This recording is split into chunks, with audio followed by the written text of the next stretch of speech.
समाधान। बोलिए प्रातः स्मरणीय संत शिरोमणि परम पूज्य एक स्वादाचार्य गुरु विद्यासागर जी महामुनिराज की जय जय जय। बोलिए गुणायतन प्रणेता शंका समाधान प्रवर्तक भावना योग प्रवर्तक प्रखर वक्ता परम पूज्य एक स्वाद मुनिवर श्री प्रमाण सागर जी मुनि महाराज की जय जय जय। परम जय मुनिवर श्री अरह सागर जी मुनि महाराज की जय जय जय। उपस्थित श्रद्धालु जन, प्रतिदिन की तरह आज भी संघ का समाधान कार्यक्रम सागर स्थित भाग्योदय तीर्थ के पावन परिसर में आयोजित है।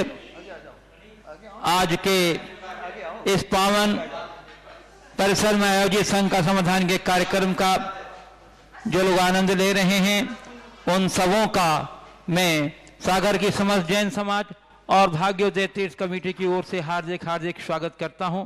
मैं आपको लिए चलूं संघ का समाधान की ओर। इसके पूर्व हम लोग रोज की तरह पूज्य गुरुदेव के मंगल में आशीर्वाद से अपने अभिषेक करेंगे जो आज की विषम परिस्थिति में हमारे लिए सुरक्षा कवच का काम करेगा। तो बोलिएगा हमारे साथ, चलिए हाथ जोड़िए, बोलो मेरे साथ, नमोस्तु गुरुदेव, नमोस्तु गुरुदेव, नमोस्तु गुरुदेव। बोलिए मुनिवर प्रमाण सागर जी महाराज की। और गुरुदेव प्रथम प्रश्न के लिए मैं उपस्थापित कर रहा हूँ। प्राची जैन रतलाम से पूछ रही हैं, महाराज जी साइकोलॉजी के अकॉर्डिंग हम 21 दिन तक डेली कोई भी एक्टिविटी करते हैं तो हमारी आदत बन जाती है। महाराज जी 21 दिन के इस लॉकडाउन में हम यंगस्टर्स वो कौन सी हैबिट्स अपने अंदर लाएं जो हमारी बुरी आदतों को नॉक डाउन करे और नई एक्टिविटीज़ को लाइफ टाइम के लिए क्रॉन मिले और हम कह सकें कि हमने लॉकडाउन से काउंटडाउन का सफ़र ऐसे तय किया है। बहुत अच्छी बात कही है। कोई भी एक्टिविटी 21 दिन तक चलने में हमारी हैबिट में परिवर्तित हो जाती है और 21 दिन से इस लॉकडाउन के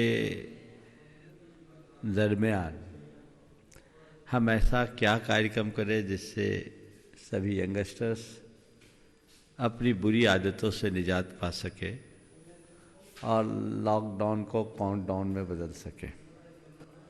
मैं तो ये कहूँगा इस संकट के समय में अपना आध्यात्मिक उत्थान करने की प्रक्रिया शुरू करें। अपने अंदर पवित्रता का संचार करने की भावना भाएं। प्रतिदिन यदि अपने भीतर की पवित्रता की कामना की जाए, मैं पवित्र आत्मा हूँ, मैं शांत आत्मा हूँ, मैं प्रसन्न आत्मा हूँ, एक प्रकार से भावना योग करे, अपने चारों तरफ एक सुरक्षात्मक कवच तैयार करे, अपने अंदर की शक्ति को विकसित करे, को स्ट्रांग बनाए, तो ये हमारे शारीरिक, मानसिक और चैतसिक विकास का आधार बनेगी। आप जो कुछ भी दिनचर्या अपनी कर रहे हैं करें, लेकिन इन दिनों में रोज प्रार्थना करने का अभ्यास बनाएं, भावना योग करना शुरू करें, तो इससे आपका एक आध्यात्मिक जागरण होगा और वो आपके जीवन में एक बदलाव ला देगा। इन दिनों जब आप शांति और प्रसन्नता की अनुभूति करेंगे, अपने अंदर सकारात्मकता का अनुभव करेंगे, तो यह आपके आध्यात्मिक रुझान का अपने आप निमित्त बन जाएगा। इसलिए मैं सभी को सलाह दे रहा हूँ कि इस खाली समय को केवल मूवी देखने में, इधर उधर के न्यूज़ देखने में बर्बाद न करें, इधर उधर की बातों में बर्बाद न करें, केवल सोशल मीडिया में एक्टिव रह करके बर्बाद न करें। इन खाली पड़े दिनों को किसी रचनात्मक दिशा में लगाएं, कुछ अच्छा ग्रहण करने के लिए, कुछ अच्छा सीखने के लिए काम करें और ज़्यादा कुछ न करें। मैं तो कहता हूँ नियमित भावना योग करना आप शुरू कर दीजिए, आप में व्यापक बदलाव घटित हो सकता है। पूज्य गुरुदेव उन्नति जैन अंकुर कॉलोनी सागर से पूछ रही हैं, गुरुदेव जब कभी हमें काम से फुर्सत मिलती थी तो हमारा पूरा परिवार आपके दर्शन हेतु दौड़ जाता था। अब जब हमारे गुरुजी हमारे नगर में ही हैं और हम भी यहीं हैं, फिर भी गुरुजी से इतनी दूरी है, ऐसे में मन को कैसे शांत करें? देखिए, इस विषय में तो मैं एक बात फिर से अभी कहूँगा। अभी मंच में आने के थोड़े पहले ब्रह्मचारी भाई ने मुझे एक संदेश सुनाया। वो मेदांता के एक डॉक्टर का संदेश था जो उनकी वाइश में था। उसमें उन्होंने जो बात कही है वो बहुत गंभीर और सावधानी रखने वाली है। उन्होंने कहा कि अभी लॉकडाउन का टाइम चल रहा है और कल 27 तारीख से ये बड़ा खतरनाक दिन होगा। आज है 27 तारीख, हाँ, तो वो उसमें 27 तारीख बोला, मुझे तारीख नहीं मालूम, तो माने अब खतरनाक दौर शुरू हो गया। उनका कहना है जो इन्फेक्शन है इस अवधि में गले से लेकर चेस्ट तक आता है और यही इसका सबसे ज़्यादा क्रूशियल टाइम है। तो ये बहुत खतरनाक दौर है। और उन्होंने कहा हमारी जो चीन, इटली और WHO के चिकित्सकों से चर्चा हुई, उसके आधार पर ये बात मैं कह रहा हूँ। और उन्हें मैं कोट इसलिए कर रहा हूँ क्योंकि उन्होंने इसे जन जन तक पहुँचाने की भावना प्रकट की है। उनने एक विशेष बात ये कही कि पहले ये कहा जाता था कि 3 फीट की दूरी से अगर हम एक दूसरे के साथ मिले जुले तो कुछ नहीं होता। अब वो कह रहे अब तो आप 6 फीट की दूरी में भी रहेंगे तो ऐसा हो सकता है। और इटली में जो एक खतरनाक दौर उत्पन्न हुआ उसके पीछे एक कारण ये था। उन्होंने ये कहा है कि सब लोग घरों में ही रहे, अपने घर से बाहर न जाएं। किसी भी स्थिति में लोग घर से बाहर न निकलें। अगर एक दूसरे से बातचीत भी करना है तो घर के अंदर से ही बात करें, न किसी को बुलाए न किसी को भेजे। कोई सामान भी लेना है तो खुद न जाएं, अपने घर के दरवाजे पर मंगवाए, ग्लव्स पहन कर ले और विधिवत हाथ धो करके करे। मतलब उनका कहना है कि आने वाला समय अभी हमें बहुत संयम के साथ बिताना चाहिए। अपना बाहर निकलने का जो बार बार मन होता है उससे बचना चाहिए, क्योंकि अब वास्तविक केसेस उभर करके आएंगे। और उसमें भी उन्होंने कहा 3 अप्रैल के बाद का समय और ज़्यादा होगा, तो इसको सबको ध्यान रखना है। और उन्होंने 2 सुझाव और दिए। नमक के पानी का, गुनगुने पानी से बार बार गरारा करने के लिए उन्होंने कहा, हल्दी डाल करके भी गरारा करने के लिए उन्होंने कहा है। और फ्रिज का कोई आइटम न लें, गर्म पानी पिए, ठंडा पानी न पिए, ये सुझाव दिया है। तो मैं उन तमाम लोगों को कहता हूं कि मन में संयम रखिए। सागर वाले बहुत बेचैन हैं, पर आप भूल जाइए कि अभी महाराज सागर में है। आप भूल जाइए कि महाराज सागर में है और इस बात का फक्र मनाइए कि कम से कम टीवी में संदेश तो मिल रहा है। कोई घर से बाहर ना निकले। बच्चे और 60+ वालों के लिए तो बहुत ही ज़्यादा, लेकिन अब तो जो केस आ रहे हैं कम उम्र के लोग भी, 35 के, 38 के, 23 के लोग इससे संक्रमित होकर के मौत के शिकार हो रहे हैं। तो ये बहुत गंभीर चुनौतीपूर्ण प्रकरण बन रहा है। इससे सभी को बच करके रखना चाहिए। इस पर सबको ध्यान देने की आवश्यकता है। इसलिए जिनकी भी भावनाएं हैं कि यहाँ दर्शन नहीं मिल पा रहा है, अब दूर दर्शन से दर्शन करें। ऐसे ही कोरोना सबको दूर से दर्शन करने की बात करता है और आपको दूरदर्शन पर दर्शन हो ही रहा है, तो आप लाभ लीजिए, संयम रखिए। मैं संपूर्ण देश के लोगों से ये कहना चाहता हूं, संयम रखिए, लक्ष्मण रेखा के भीतर रहिए। मंदिर के मोह में भी घर से निकलने की प्रवृत्ति को नियंत्रित कीजिए। ये अच्छी बात नहीं है। आज मेरे पास मध्य प्रदेश के कई जिला अधिकारियों का मैसेज आया, जिन्होंने एक शिकायत की। उनने कहा कि निवेदन भेजा कि महाराज जी आपका एक संदेश चले जाए, मंदिर को लेकर के प्रशासन बहुत परेशान है, कहीं हमें दंडात्मक कार्यवाही न करनी पड़े। प्रशासनिक अधिकारियों के मध्य प्रदेश के 3 जिला अधिकारियों का संदेश मेरे पास आया। मैं स्थान का नाम नहीं ले रहा हूं। और उन्होंने अपने अपने यहाँ के मंदिरों के कुछ फोटो भी भेजे। आप सबसे मैं कहता हूं कि इससे पहले कि प्रशासन आकर आपके मंदिर में ताला लगाए, आप अपने प्रबुद्ध होने का और गंभीर होने का, संवेदनशील होने का परिचय दीजिए और अपनी धार्मिक क्रियाओं को अपने घरों में सीमित कर लीजिए। ये समय संकट का समय है। इस समय में बहुत गंभीरता से हमें काम करने की जरूरत है, विवेक और संयम से काम लेने की जरूरत है। यदि आप किसी संक्रमित व्यक्ति के संसर्ग में आते हैं और आपके निमित्त से संक्रमण फैलता है, तो आप सोचिए एक आदमी से कितने लोगों तक ये संक्रमण जा सकता है। और फिर ऐसा करके आप पुण्य करेंगे या पाप। आपत्कालिक धर्म आपत्काल के हिसाब से करना चाहिए। हमारे यहां कहा गया कि द्रव्य क्षेत्र काल भाव के अनुसार आपको धर्म करना है। आपका धर्म नहीं छूट रहा है, धर्म का तरीका बदल रहा है, स्थान बदल रहा है। आप अपने घर में ये सारे कार्य कर सकते हैं।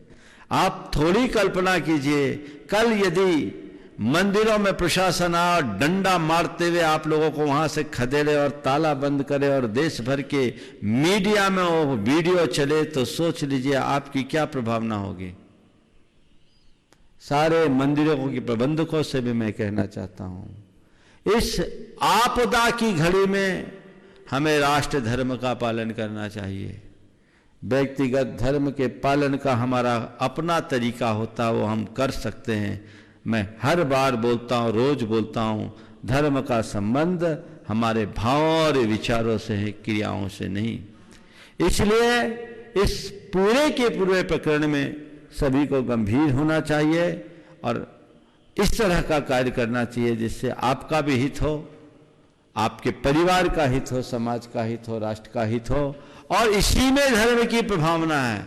अगर आप इस तरह के जिद्दीपना दिखाएंगे तो वो प्रभावना की जगह अप्रभावना होगी।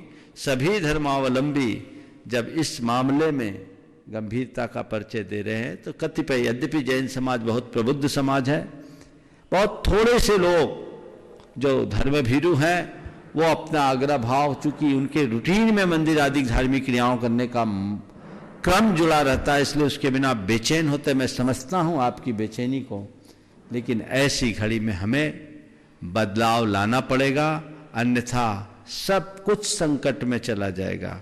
ऐसी स्थिति ना आए, इसलिए सावधानी रखें और उसी अनुरूप कार्य करें।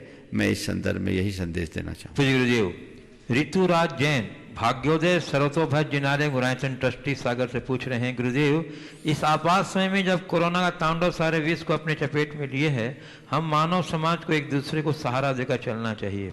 ऐसे समय में कुछ व्यापारी वर्ग जरूरी चीज़ों की जमाखोरी, मुनाफाखोरी करने से भी नहीं चूक रहे। और आज जब अस्पताल एक मंदिर समान हो गया है, ऐसे में कुछ बड़े शहरों में कुछ अस्पताल भी अपने सामान्य रेटों में इजाफा कर मौके का फायदा उठा रहे हैं, जबकि आपात समय संपूर्ण मानव जाति का एक दूसरे की हर संभव सहायता के लिए तत्पर रहने का है। कृपया गुरुदेव इस संबंध में मार्गदर्शन। देखिए, जमाखोरी और मौके का इस तरह से फायदा उठाने का कार्य घोर अनैतिक और अमानवीय है। ये कतई स्वीकार करने योग्य नहीं है। मैं इसकी घोर निंदा करता हूँ। मेरी दृष्टि में ऐसे लोग तो मनुष्य कहलाने के भी अधिकारी नहीं है। हमें इन सब बातों से बचना चाहिए और एक अच्छे मनुष्य का परिचय देना चाहिए। संवेदनशीलता से आगे आना चाहिए।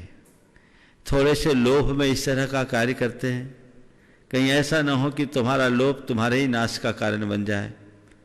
उन लोगों को देखो जिनका पूरा परिवार चला गया इसी त्रासदी के भेंट में। अब उनके धन का क्या होगा? ये जीवन तो नश्वर है। हमारे जीवन में जो हमारा धर्म है वही शाश्वत है। ऐसे समय में धन के लोभ में पाप का कर्म कोई करता है तो ये ठीक नहीं है। हमें ऐसे लोगों को हतोत्साहित करना चाहिए और मैं तो कहता हूँ ऐसे लोगों को प्रेम से समझाओ, और समझाने के बाद भी न माने तो हमें प्रशासन को संकेत करके ऐसे समाज कंटकों से सावधान करना चाहिए। पूज्य गुरुदेव विजय कुमार सुधा देवी काला सनावत महामंत्री सिद्धवर कुर्सी क्षेत्र। गुरुदेव आज कोरोना महामारी के वजह से घर पर ही रहकर धर्म आराधना की बात कही जा रही है। गुरुदेव, मेरी शंका यह है कि भविष्य में आगे चलकर ये अपवाद मार्ग राजमार्ग का रूप न ले ले, क्योंकि दुनिया में प्रमादियों की बहुलता है। अतः इस संबंध में समाधान देकर उपकृत देखिए, अरे आप रहोगे तब तो मार्ग बचेगा, जब आप ही नहीं बचोगे तो मार्ग कहाँ रहेगा। अपवाद होता, अपवाद कभी राजमार्ग नहीं होता। हमें इस तरह की बातों को दिमाग में बिल्कुल नहीं लाना चाहिए।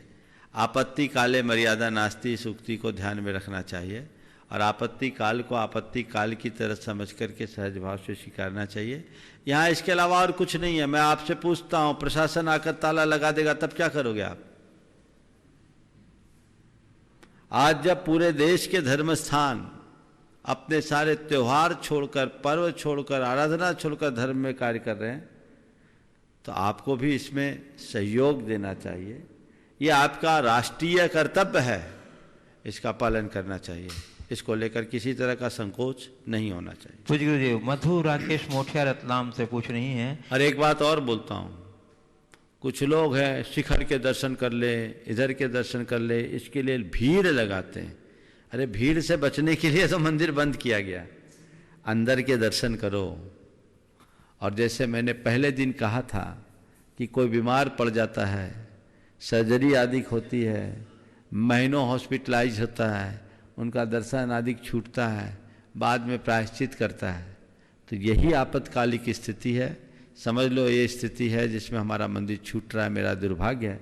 भाव वंदना करो और इस आपत्ति के दूर हो जाने के बाद प्रायश्चित पूर्वक अपनी शुद्धि की जा सकती है, यही इसका विधान है। मधु राकेश मोठिया रतलाम से पूछ रही हैं, आज जिस प्रकार से बच्चों का लालन पालन हो रहा है, उससे बच्चे स्वावलंबन, आत्मनिर्भरता एवं अभाव में जीने के गुणों से दूर होते चले जा रहे हैं। इसका क्या दुष्प्रभाव उनके भावी जीवन पर पड़ेगा?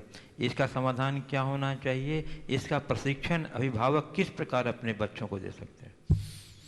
देखिए, स्वावलंबन और आत्मनिर्भरता का अभाव होगा तो परावलंबी होंगे, पर निर्भर होंगे, और ऐसे लोग कमज़ोर होंगे। उनके अंदर अनेक प्रकार की दुर्बलताएं प्रकट होगी, अनेक प्रकार के मनोकायिक रोगों से भी ग्रसित होंगे, जीवन के थोड़े से भी उतार चढ़ाव में अपने को स्थिर नहीं कर पाएंगे। तो हमें चाहिए कि हम अपने बच्चों को इस तरीके से तैयार करें कि सब प्रकार की स्थिति का सामना कर सके। आज एक बड़ा वाक़या हुआ, एक ने कहा कि महाराज अब तो घर में भी पोछा ओछा लगाना शुरू कर दिया, हमने सब काम सीख लिया। हम बोले प्रकृति ने सिखा दिया, अभी ये कोरोना है, इसने सिखा दिया कि मनुष्य को सब काम सीख कर रखना चाहिए। कभी ऐसी स्थिति आती है जो इन सब चीज़ों से बिल्कुल अनजान होते हैं, उनको खाने के भी लाले पड़ जाते हैं। आज उनकी दशा सोचो, जो अपने हाथ से बनाने में समर्थ नहीं, उनको क्या होता होगा। तो मनुष्य को सब चीज़ें सीख कर रखना चाहिए, किसी काम को छोटा नहीं समझना चाहिए, और स्वावलंबन का पाठ पढ़ाना चाहिए। सब प्रकार की मुश्किल घड़ियों में भी स्थिरता रखने की कला सिखाना चाहिए। तब मनुष्य अंदर से परिपक्व होता है और अपने जीवन को बेहतर बनाने में समर्थ होता है। पूज्य गुरुदेव, इंजीनियर अशोक जैन लुहारी वाले, अंबिकापुर अध्यक्ष अंबिकापुर जैन समाज छत्तीसगढ़ से प्रश्न आया है। हालांकि आपने कुछ समाधान दिया है, फिर भी इस प्रश्न पर दोबारा आपका आलोचन चाहिए। इंजीनियर अशोक जैन पूछ रहे हैं कि गुरुदेव, हमारा समाज प्रबुद्ध समाज है, हम राष्ट्रवादी भी हैं, हम गौशालाओं से लेकर जीव दया के सभी कामों में अग्रणी हैं, पर आज इस वैश्विक संकट के दौर में हम मंदिर जाने के नियम और सामाजिक दूरी के पालन में किंग कर्तव्य विमूढ़ हो रहे हैं। अधिकांश समाज जन तो घर के में संकुचित हो गए, पर कुछ लोग विशेषकर माताएं बहनें मंदिर जाने के लिए घरों से निकल रही हैं। 7 बजे तक मंदिरों के ताले लग जाते हैं तो लोग 5 और 6 बजे भीड़ लगाकर मंदिरों में जा रहे हैं। ताला लगने पर मंदिरों के बाहर से भीड़ लगाकर दर्शन कर रहे हैं। कुछ लोग शिखर के दर्शन के लिए सरकार की नियमावली को तोड़ रहे हैं। क्योंकि हम कुछ शहरों कस्बों में केंद्रित हैं, अतः ये कुछ लोग ही भीड़ का रूप ले लेते हैं। पुलिस और प्रशासन को इससे बहुत असुविधा हो रही है। गुरुदेव, कृपया इस संबंध में समाज को अपना मार्गदर्शन देकर उत्तरित करें। देखिए, इस विषय में मैंने अपनी बात पूरी कह दी। इस पर पूरी तरह से गंभीरता समाज को दिखानी चाहिए और जागरूकता का परिचय देना चाहिए। आपातकाल है, अगर आपके आवागमन से संक्रमण फैलता है तो पुण्य नहीं पाप होगा, और पाप ही नहीं एक प्रकार का अपराध भी होगा। हमें ऐसे अपराध भरे कृत्यों से बचना चाहिए। हम लोग तो 4-5 दिन से रोज बोल रहे हैं। अभी भावनाओं पर थोड़ा संयम लगाना पड़ेगा और ऐसी घड़ी को देखते हुए आपको थोड़ा सा अपनी धार्मिक क्रियाओं में परिवर्तन करना चाहिए। सब लोग बार बार बोल रहे हैं कि ये बड़े संकट का समय है। आप सोचिए, सारी ट्रेनें बंद, सारे उद्योग बंद, सारे परिवहन बंद, सब कुछ बंद है, तो कोई छोटी चीज नहीं है। तो हमें ऐसे समय में समाज हित में, मानवता के हित में, राष्ट्र के हित में कदम उठाना चाहिए और इस तरह का आग्रह छोड़ देना चाहिए, तभी समाज का भला है। गुरुदेव अनिल मेहता उदयपुर से पूछ रहे हैं, गुरुदेव हम अपनी जिंदगी में फुल स्टॉप और कॉमा नहीं लगाते, परंतु दूसरा व्यक्ति हमारी जिंदगी में लगा देता है, ऐसा क्यों? बहुत अच्छा। हम अपनी जिंदगी में फुल स्टॉप और कॉमा नहीं लगाते पर दूसरा लगा देता है, ऐसा क्यों? मैं तो ये कहूँगा, अगर आप अपने ज़िंदगी में कॉमा और फुल स्टॉप लगाओ तो आपका वाक्य पूरा होगा, दूसरा लगाओ तो अधूरा। अगर जीवन में कुछ पाना चाहते हो तो आप इस तरीके से इस बात का ख्याल रख के चलो कि कहाँ मुझे अर्ध विराम लेना है और कहाँ हमें विराम लेना है। ये विराम होता जाना चाहिए और उसके लिए योजनाबद्ध तरीके से जीवन जीना चाहिए, चरणबद्ध तरीके से। एक वाक्य पूर्ण होते ही हमारा बीच में आवश्यकता पड़ने पर अल्प विराम होता है। तो मनुष्य को हमेशा आगे बढ़ते समय, मैं आपसे कह रहा था, आगे बढ़ते समय व्यक्ति को बढ़ना चाहिए, चढ़ना चाहिए, लेकिन केवल दौड़ते न रहें, कहीं रुके भी। जैसे हर वाक्य के बाद मध्य में अल्प विराम या पूर्ण विराम होता है, ऐसे ही हम चरणबद्ध तरीके से अपने जीवन की योजना बनाएं, यहाँ यहाँ यहाँ, और स्टेप बाय स्टेप चलते चलते हम अपनी समीक्षा भी करते जाएं और एक चरण सोपान चढ़ने के बाद दूसरे सोपान की बात करें। जैसे एक वाक्य के बाद दूसरा वाक्य पूरा होता है तो वो हम अपने जीवन के इस निबंध को पूरा लिख पाएंगे। लिखते गए, कहीं फुल स्टॉप नहीं आया, पूर्ण विराम नहीं आया, तो एक दिन मौत उस पर पूर्ण विराम लगा देगी और वो वाक्य अधूरा रह जाएगा।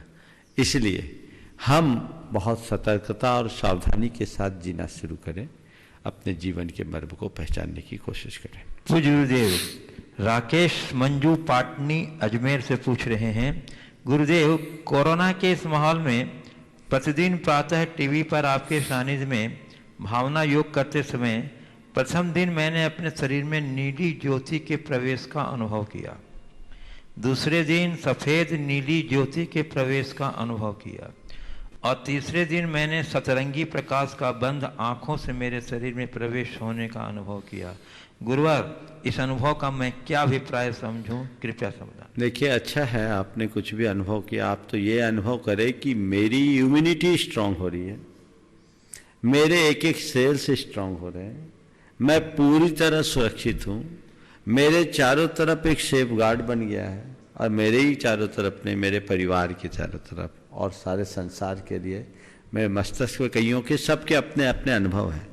पर हम इससे अगर अपने आत्मविश्वास को जागृत करते हैं, अपने मन से उस भय और दुर्बलता को दूर करते हैं, निश्चित रूप से वह हमारी शारीरिक, मानसिक और चैतसिक स्थिति को मजबूत करता है और वो हमें अच्छा जीवन जीने का मार्ग बताता है। ये शुभ लक्षण है, करते रहिए, औरों को भी करने की प्रेरणा दीजिए। पूज्य गुरुदेव अविनाश जैन, प्रवक्ता जैन समाज विदिशा, पूछ रहे हैं, महाराज जी 21 दिन तक और लगातार घर पर रहना, सुबह से लेकर रात तक सिर्फ कोरोना वायरस का ही चर्चा है और उसकी भयानकता को देख मन और चकरा जाता है।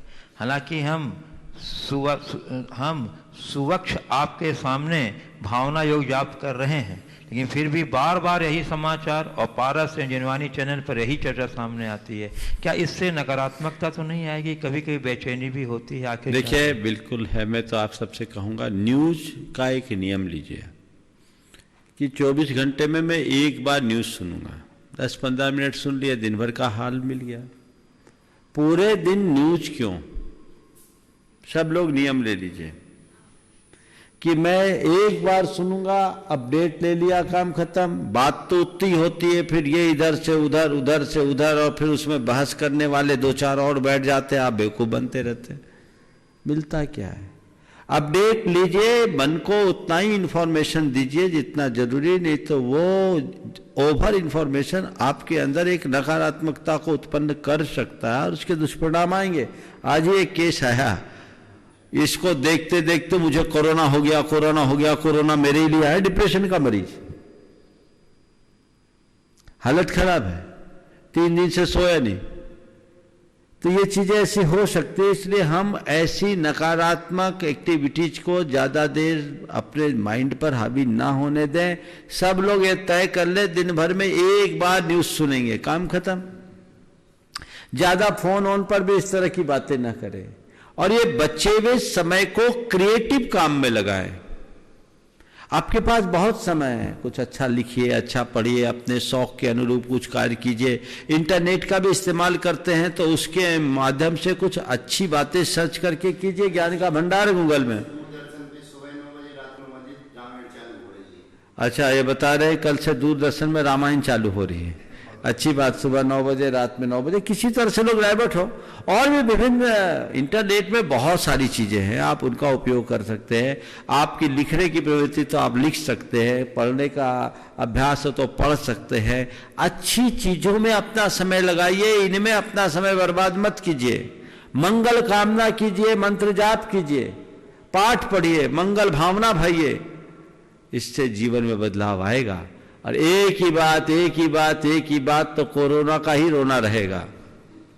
ये नकारात्मक वेव्स आपके यहाँ आएंगे, इसलिए इसको बिल्कुल ध्यान रखकर करना चाहिए। पूज्य गुरुदेव, भानु प्रकाश पाटनी कानपुर से पूछ रहे हैं, गुरुवर, अमेरिका की एक ला कंपनी ने 20 लाख करोड़ डॉलर का केस चाइना पर किया है। जैविक हथियार बनाने में यह वायरस बनाया जा रहा था जो लीक हो गया और जिसके कारण चाइना में फैलने के बाद पूरे विश्व में फैल गया है। मेरी जिज्ञासा ये है गुरुदेव कि क्या एक इंद्रिय वायरस जैसे जीव की उत्पत्ति विज्ञान अपने हिसाब से बना सकता है, जो विश्व ऐसा है, जो विश्व में इतने लोगों को मार सकता है? ये सिद्धांत को न समझने का परिणाम है। वायरस बनाया नहीं गया, वायरस तो रहता है। हमारे शरीर में भी अनेक बैक्टीरिया और वायरस है। हम शास्त्रों की भाषा में कहें कि हमारे शरीर में निगोदिया जीव रहते, वो क्या है? वो हमारे शरीर के अंग बन गए, हमारे शरीर के सिस्टम ने उसको एक्सेप्ट कर लिया, उसमें ढल गए। कुछ वायरस ऐसे होते जो जानवरों में ही होते, वो जानवरों के शरीर में ढले हुए। चीन के लोगों ने जंगली जानवरों का मांस खाना शुरू कर दिया। वहां तो बोलते हैं ऐसा कुछ नहीं है जिसको खाया नहीं जाता। तो उनकी इस दुष्प्रवृत्ति के परिणाम स्वरूप जो वायरस उन जानवरों में रहते थे वो मनुष्यों में आ गए। उसमें कोरोना, इससे पहले सार्स आया था और 2-3 वायरस, चीता वायरस और आई फ्लू, बर्ड फ्लू के लिए स्वाइन फ्लू था, और कई वायरस आए। ये इस कारण से है, जानवरों के वायरस मानव शरीर में आ गए। मानव शरीर में वो फिट नहीं हो पा रहे, इसलिए वो रिएक्ट कर रहा है, हमारे सिस्टम को प्रभावित कर रहा है। तो उनने कोई वायरस बनाया नहीं है, वो वायरस आ गया।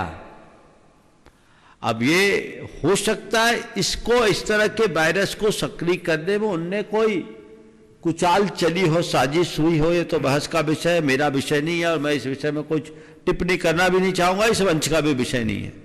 लेकिन इतना जरूर कहूंगा कि वो वायरस कहीं से पैदा नहीं, वो था और यहां आ गया। और वो वायरस हमें मारने के लिए नहीं आया।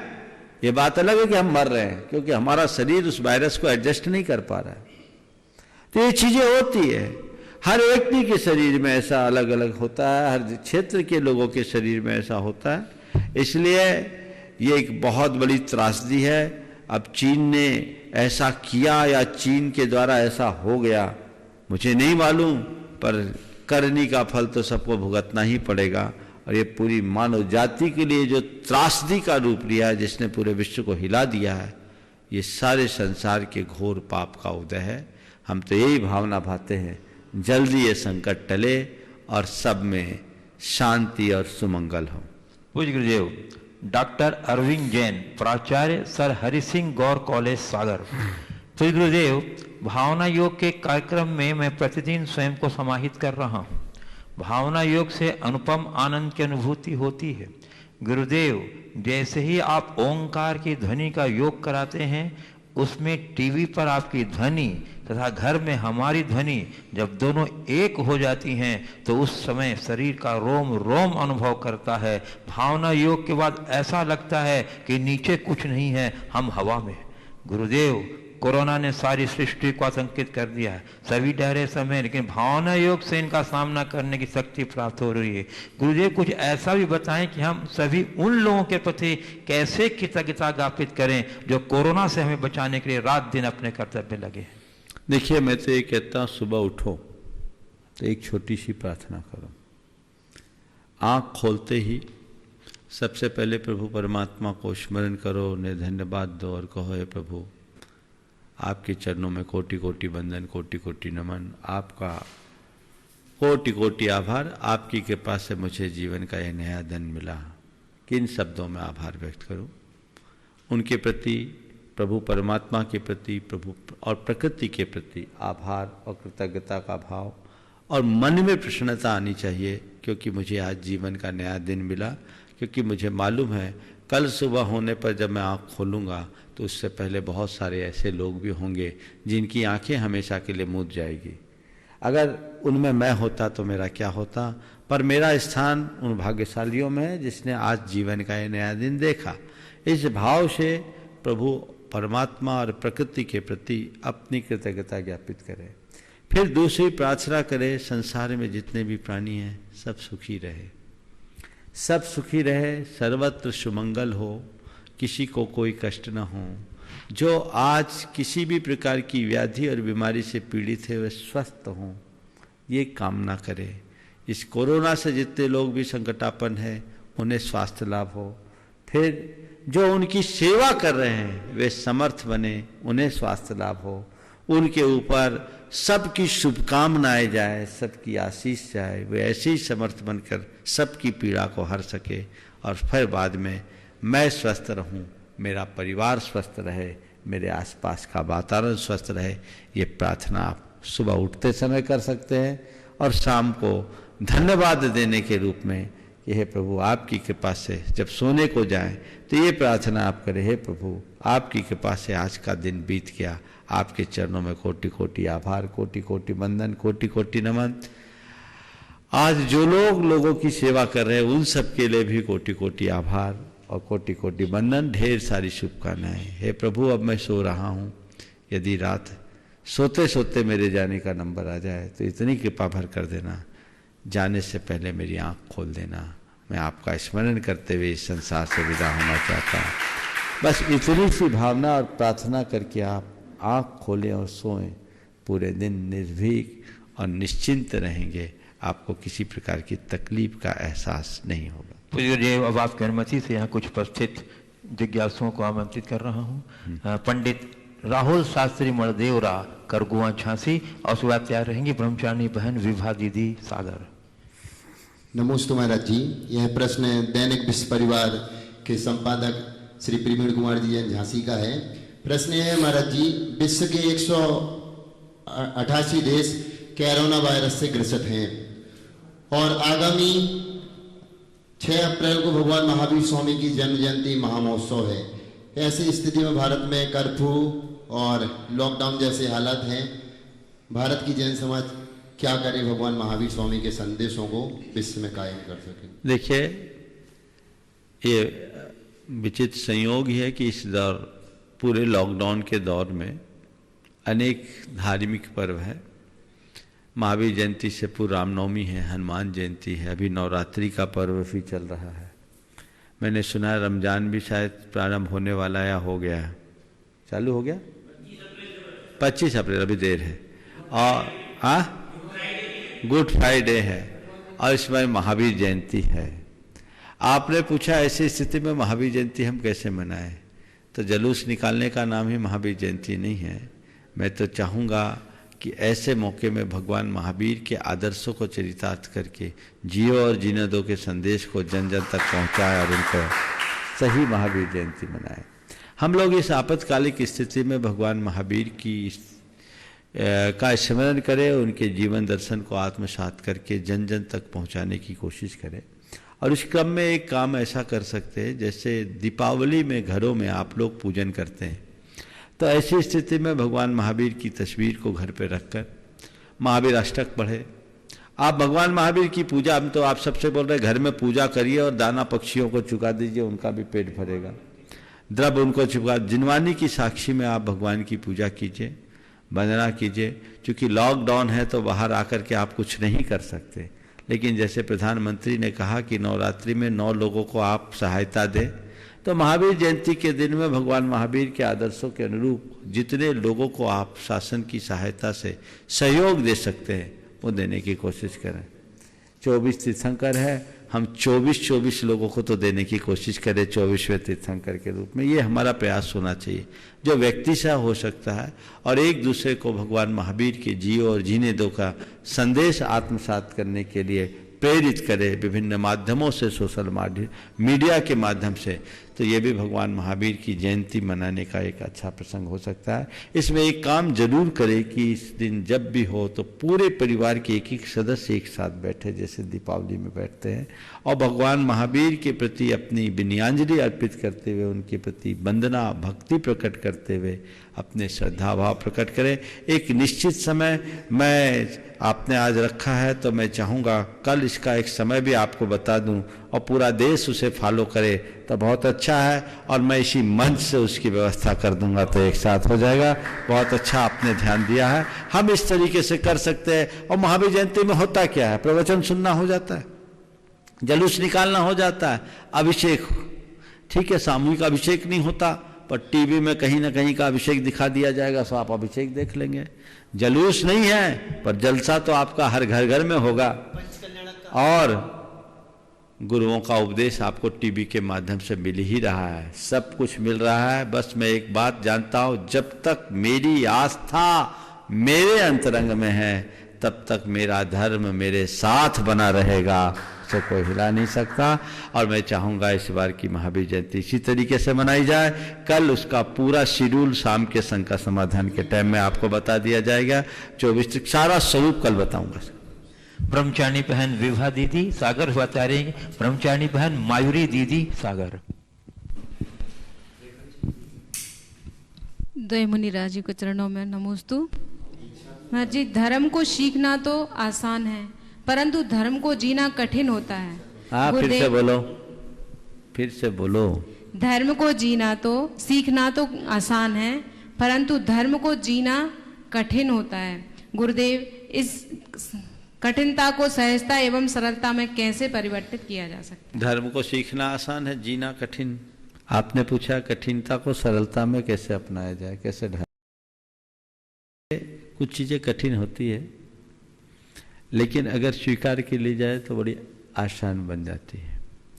आपने अपने जीवन में ऐसा अनुभव किया होगा कि एक समय तक बहुत सारी चीजें कठिन दिखती थी, लेकिन बाद में सरल हो गई। आपने किया हो या नहीं किया हो, मैं अपनी बात बताता हूँ। पहले कभी जब मैं जैन मुनि के बारे में सोचता था, सुनता था कि जैन मुनि दिगंबर विचरण करते हैं, पैदल चलना होता है, केश लोच करना होता है, तो मुझे लगता था ये बड़ा कठिन है। एक बार भोजन करना, पैदल चलना, केश लोच करना, सर्दी गर्मी बरसात में दिगंबर रहना, मुझे। लेकिन जब गुरु शरण में आया, मुझे इसके महात्मा का पता लगा। जिस दिन मैंने इसे स्वीकार लिया, आज मुझे वो बहुत सहज लगता है, सहज लगता है। तो कोई भी काम कठिन तब तक है जब तक हमने उसे स्वीकारा नहीं। जिस पल हम स्वीकार लेते हैं, कठिन से कठिनतर कार्य भी हमारे लिए सरल हो जाता है। आपके अनुभव की बात, आप जैसे लोगों के अनुभव की बात बताता हूं। किसी व्यक्ति को 2 किलोमीटर पैदल चलने के लिए बोलो, वो चलने को राजी होगा क्या? भाई मेरे बस की नहीं, पहाड़ कैसे चढ़ देते हैं? शिखर जी का पहाड़ कैसे चढ़ जाते हैं? ये पहाड़ चढ़ना कठिनाई भरा दौर है, काम है। पहाड़ चढ़ने में कठिनाई है, लेकिन आपको कठिनाई प्रतीत नहीं होती। क्यों? क्योंकि आपने स्वीकारा है।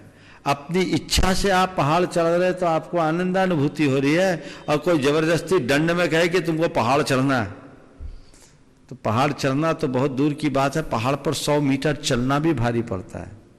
तो एक बात बस सार की यह है, जब हम धर्म को अंदर से स्वीकारेंगे, मेरा धर्म बड़ा सरल हो जाएगा। और जब तक धर्म को हम ऊपर से मानेंगे तो धर्म को अंदर से स्वीकारने का अभ्यास करें। नमोस्तु। ब्रह्मचारिणी बहन मयूरी दीदी सागर पर तैयार रही। ब्रह्मचारिणी बहन डॉक्टर नीलम दीदी सागर। शुद्ध संवर्धक जागृत उपयोगी मुनिद्वय के चरणों में कोटिशः नमोस्तु नमोस्तु नमोस्तु। महाराज जी, आप हमें बताएं कि प्रज्ञा अपराध क्या होता है और सभी के लिए इससे कैसे बचने के उपाय किए जाएं? देखिए, प्रज्ञा अपराध शब्द का प्रयोग अभी इन दिनों गुरुदेव ने किया है। यह हमारा पुराना शास्त्रीय शब्द है। इसको हम दूसरे शब्दों में कहें तो कह सकते हैं इंटेलेक्चुअल क्राइम।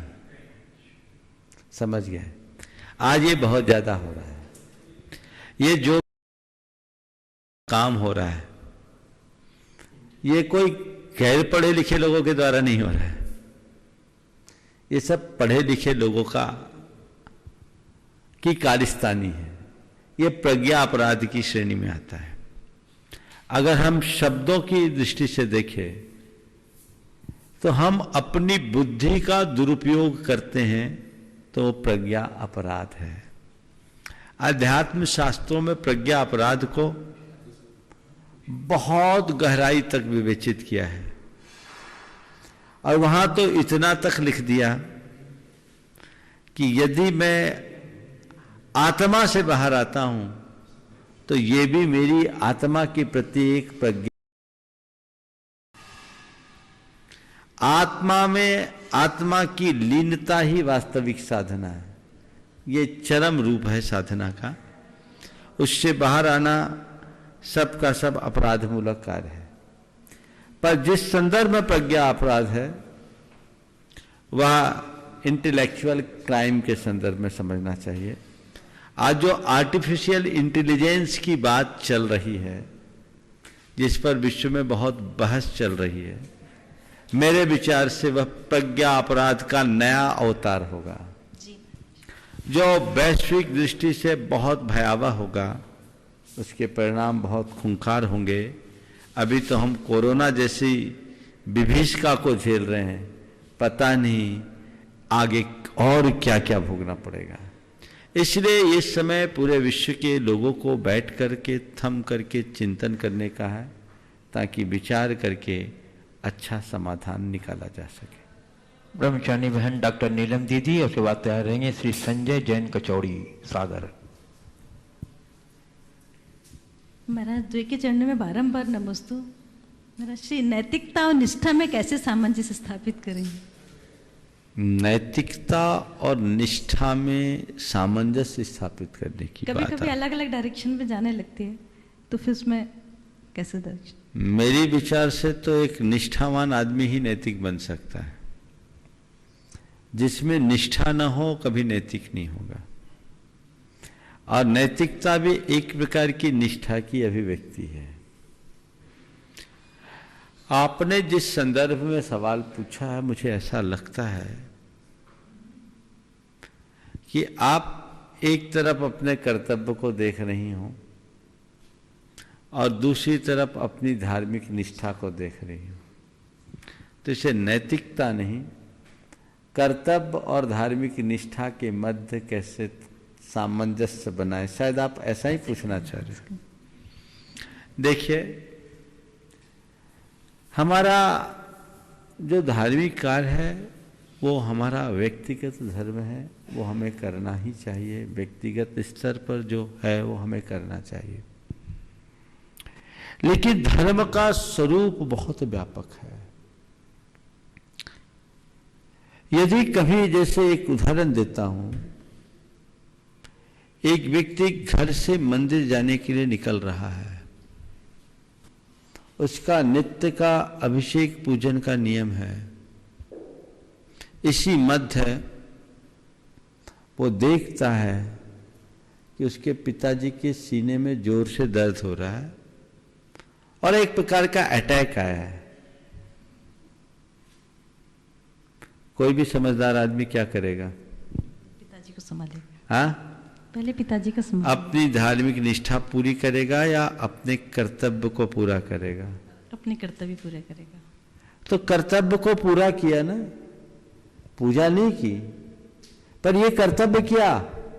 तो मैं आपसे एक बात कहता हूं, धार्मिक कर्तव्यों को निभाना हमारा धर्म है, पर आपातकाल में अपने पारिवारिक, सामाजिक और राष्ट्रीय हमारी पूजा है, ऐसा मान लेना चाहिए।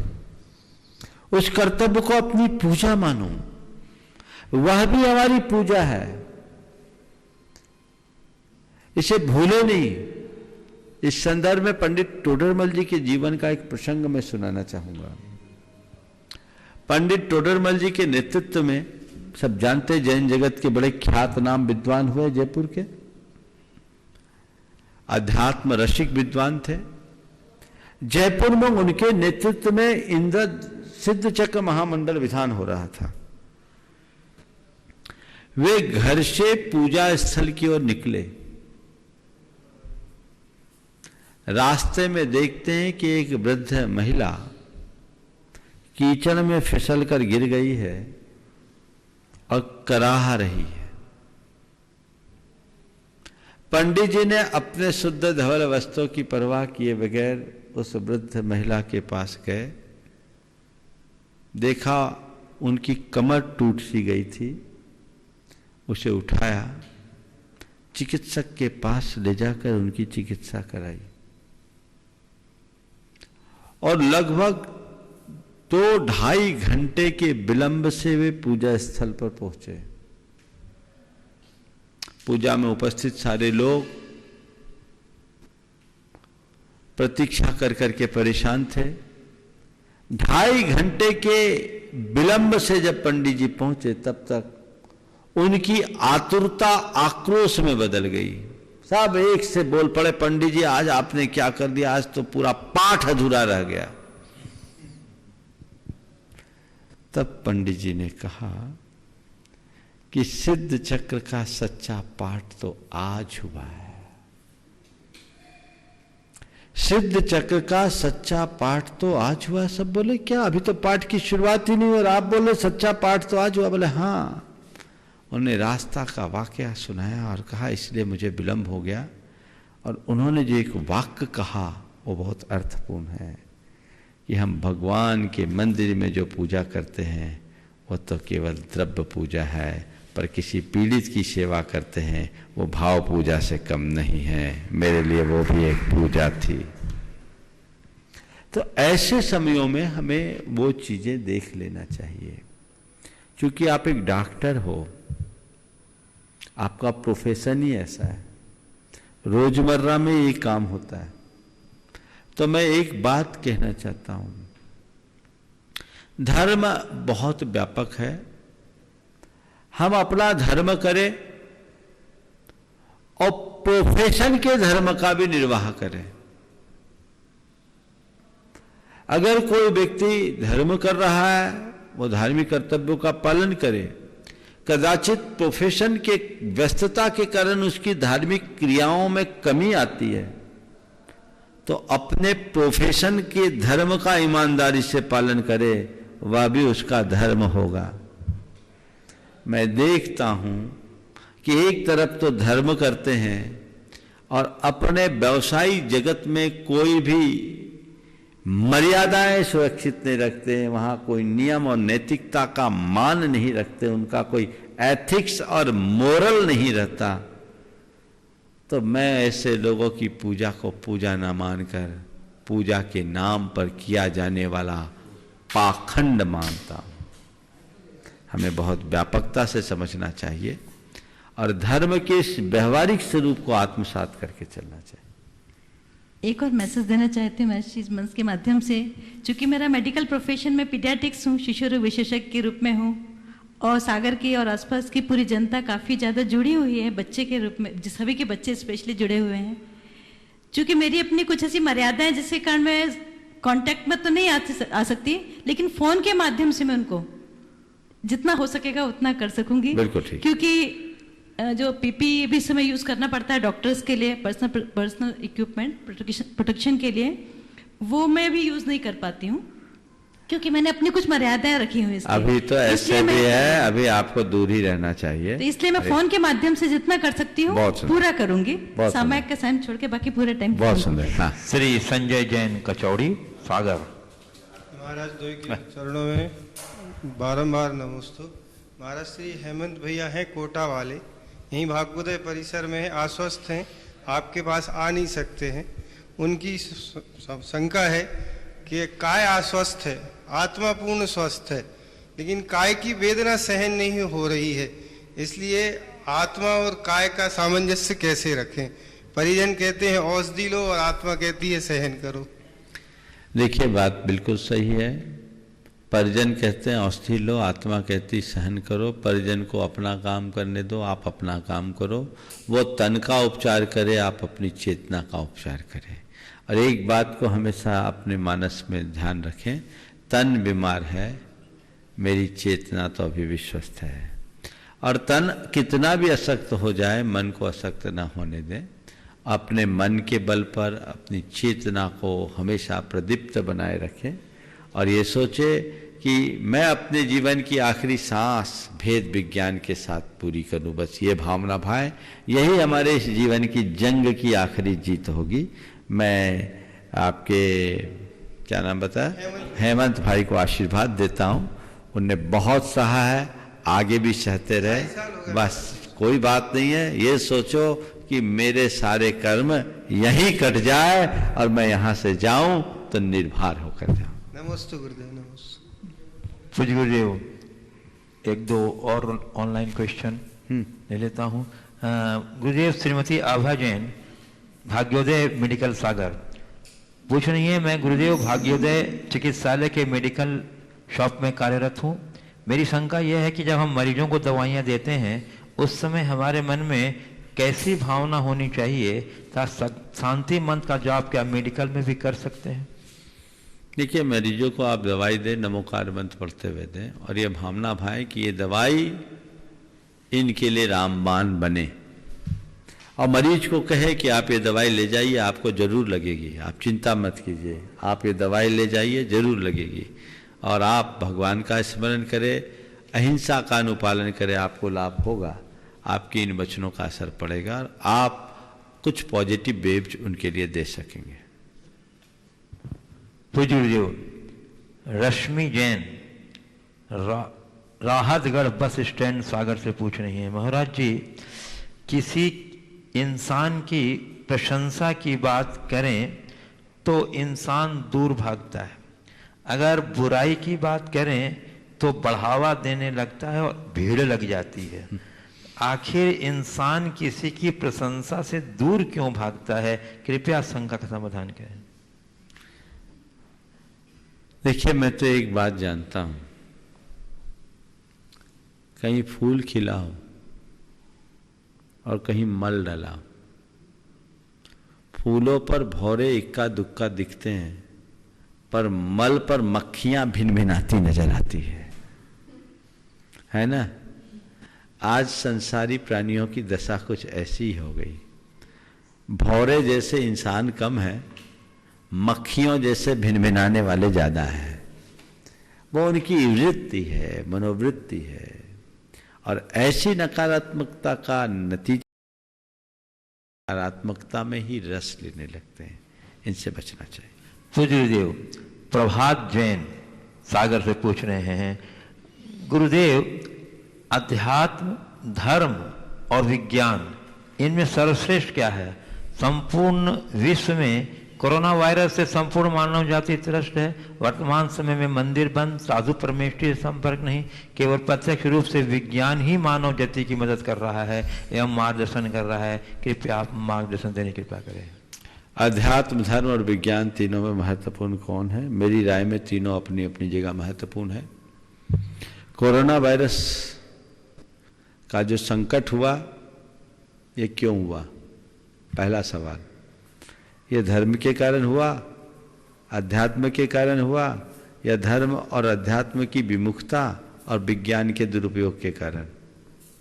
किस कारण से हुआ? तो विज्ञान जो हमारे लिए अभिशाप बन गया। हालांकि उससे लड़ाई लड़ने के लिए भी विज्ञान जूझ रहा है, पर विज्ञान के पास कोई व्यवस्था नहीं है। अगर विज्ञान के पास व्यवस्था आज होती तो वैक्सीन तैयार हो गया होता, फिर क्वारंटाइन करने की जरूरत नहीं होती, लॉकडाउन करने की जरूरत नहीं होती। तो रोक रहे हैं, चिकित्सा कर रहे हैं, पर हकीकत में इसकी चिकित्सा समय कर रहा है। जिनकी इम्यूनिटी स्ट्रांग है वो बच पा रहे हैं, जिनकी इम्यूनिटी वीक है उनके लिए कोई दवाइयाँ काम नहीं कर पा रही है। लाइफ सपोर्ट सिस्टम के बल पर जिनने जिसको थोड़ा सा टिका दिया सो टिक रहे हैं। ये जीवन की एक सच्चाई है। हाँ, तो ये चीजें हैं। हाँ, लेकिन जब विज्ञान इस पर शोध कर लेगा, एंटीबायोटिक ले लेगा, तैयार हो जाएगा, तो फिर कोरोना हमारे लिए उतना सिरदर्द नहीं होगा। तो विज्ञान के साथ एक विडंबना है कि विज्ञान हमारे लिए समस्याएं भी देता है, समाधान भी देता है। यद्यपि विज्ञान समाधान के लिए था, पर आज वो समस्याएं देने लगा है। अब रहा सवाल ऐसे दौर में धर्म और अध्यात्म का। आपने कहा मंदिर बंद हो गए, साधु संतों के निकट से सानिध्य पाना भी बंद हो गया, लेकिन आपका धर्म कहाँ गया? अभी भी आपका धर्म आपके साथ है।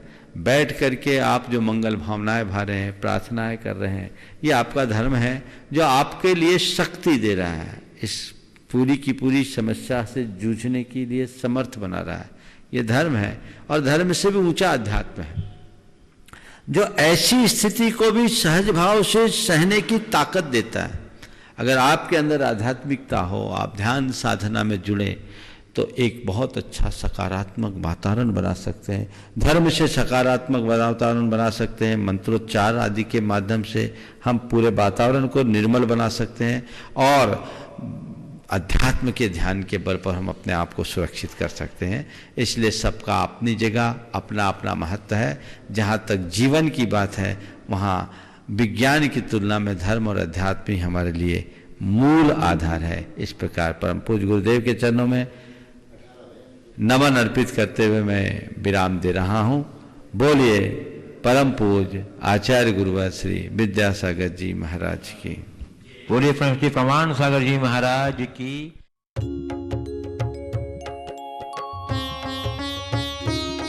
शक का समाधान।